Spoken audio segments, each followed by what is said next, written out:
ہے لو جب تو بنائی ہے سب نے صف محشر میں للکار دیا ہم کو سب نے صف محشر میں للکار دیا ہم کو اے بے کسوں کے آقا اے بے کسوں کے آقا اب تیری دہائی ہے اے بے کسوں کے آقا اب تیری دہائی ہے اور بازار عمل میں تو سودا نہ بنا اپنا بازار عمل میں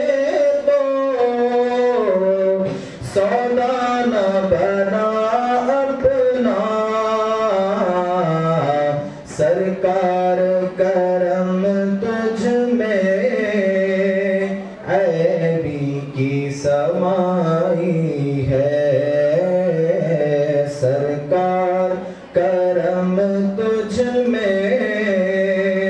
عیبی کی سمائی ہے اور مطلع میں یہ شک کیا تھا رضا واللہ مطلع میں یہ شک کیا تھا واللہ رضا واللہ صرف ان کی رسائی ہے صرف ان کی رسائی ہے گر ان کی رسائی ہے لو جب تو بنائی ہے سنتے ہیں کہ محشر میں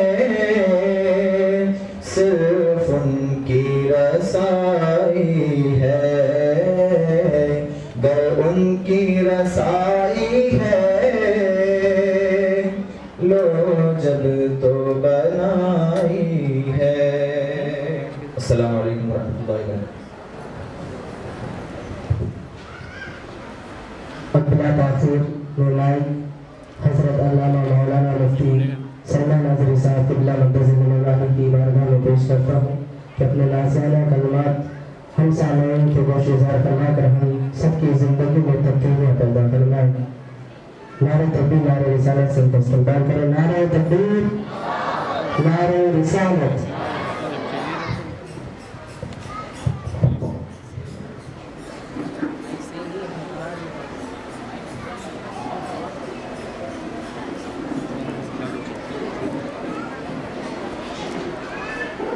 السلام علیکم ورحمۃ اللہ وبرکاتہ الحمدللہ الحنان المنان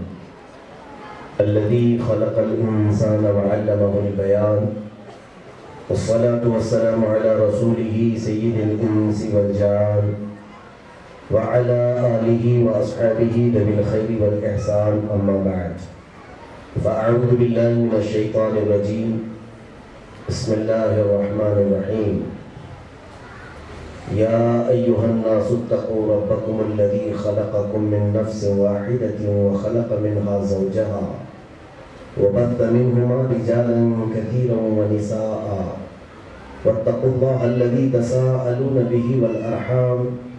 إن الله كان عليكم رقيبا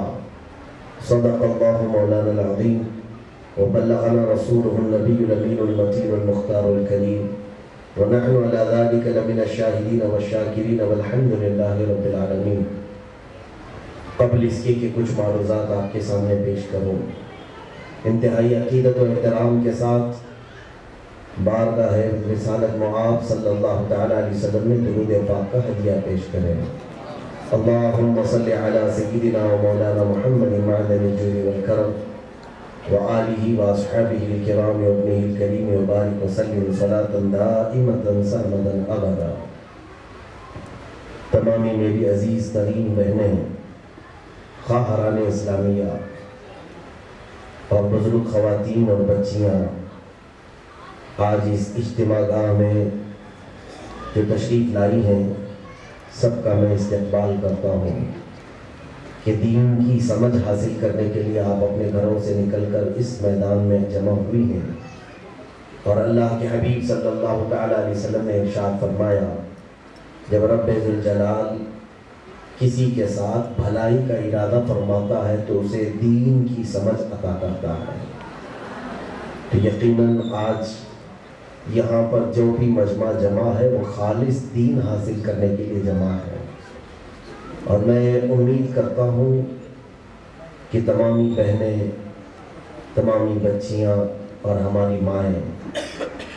تھوڑی دیر کے لیے مجھے برداشت کریں گی اور توجہ سے سماعت کریں گی۔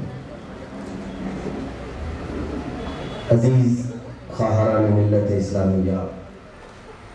اللہ عز و جل نے قرآن عظیم میں عورتوں کے متعلق جو باتیں ارشاد فرمائی ہیں وہ کثیر آیتیں ہیں، لیکن صرف میں مختصر سے اس وقت میں کچھ ایک ضروری میسیج آپ کے حوالے کرنا چاہوں گا۔ عورت بنی کیوں ہے؟ عورت کس لیے پیدا کی گئی ہے؟ عام ترین لوگوں کا خیال یہ ہے، دنیا میں آج تک اس ترقی یافتہ دور میں بھی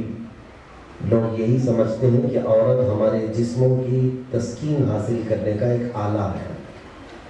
عورت مرد کے لیے ایک آلہ کار ہے، یا تو پھر اس کی نمائش کے ذریعے سے لوگوں کو اٹریکٹ کرنے کا کام کیا جا سکتا ہے۔ لوگوں کی سمجھ یہیں تک پہنچی ہے۔ اسی لیے پچھلے دور میں بھی اگر دیکھیں، عراق ہو کہ عرب ہو، چین ہو کہ ہند ہو، یہ تمام وہ ملکوں کے نام میں آپ کے سامنے پیش کر رہا ہوں جہاں عورت نام سے ہی لوگ اس قدر چڑھتے تھے کہ ہر قسم کا ظلم ان عورتوں پر کیا جا چکا ہے جو جانوروں پر بھی نہیں ہوا ہوگا۔ بدترین قسم کی زندگیاں گزارتی رہیں ہر زمانے میں عورتیں۔ یہ تاریخ ہے میری عزیز بہنوں، میں بارہا کہتا بھی ہوں،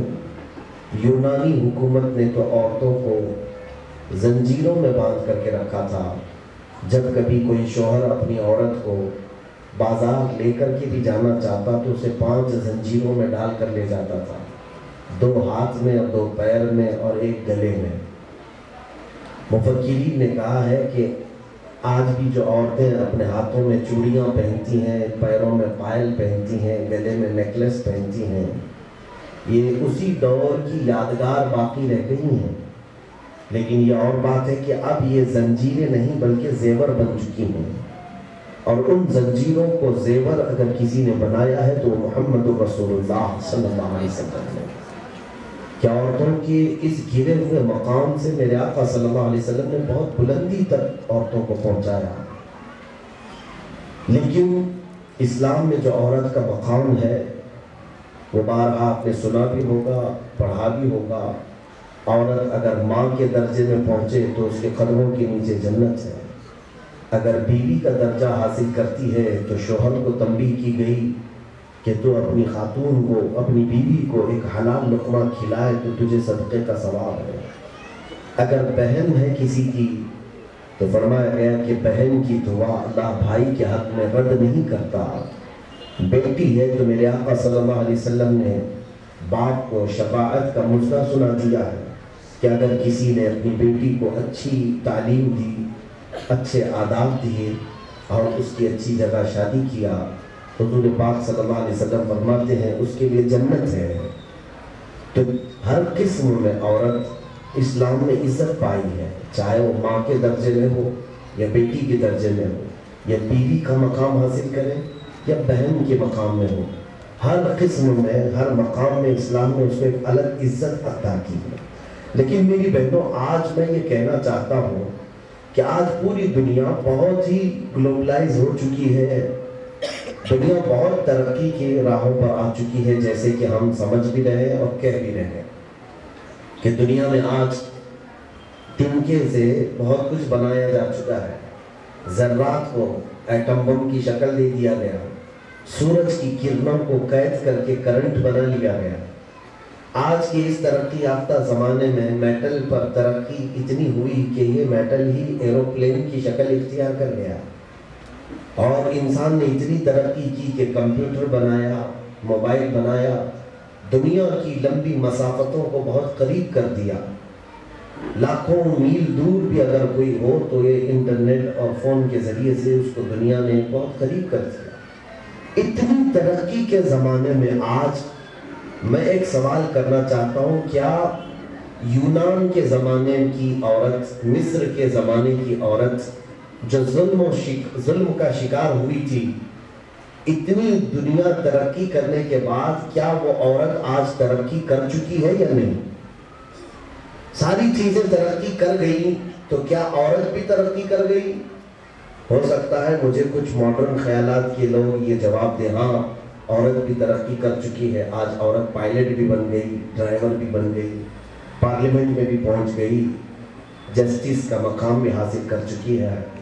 ہر جگہ پر عورت پہنچ چکی ہے۔ میرے عزیزو، اس کا نام ترقی نہیں، اس کا نام ترقی نہیں ہے۔ یہ اگر منصب حاصل کرنے کا نام ہی ترقی ہوتا تو آج کسی ڈاکٹر بنی ہوئی عورت کو تنہا راستے پر 4 گنڈے اپنی درندگی کا شکار نہیں بناتے اور اس کا ریپ کر کے اسے جلا کر جھاڑیوں میں نہیں پھینک دیتے۔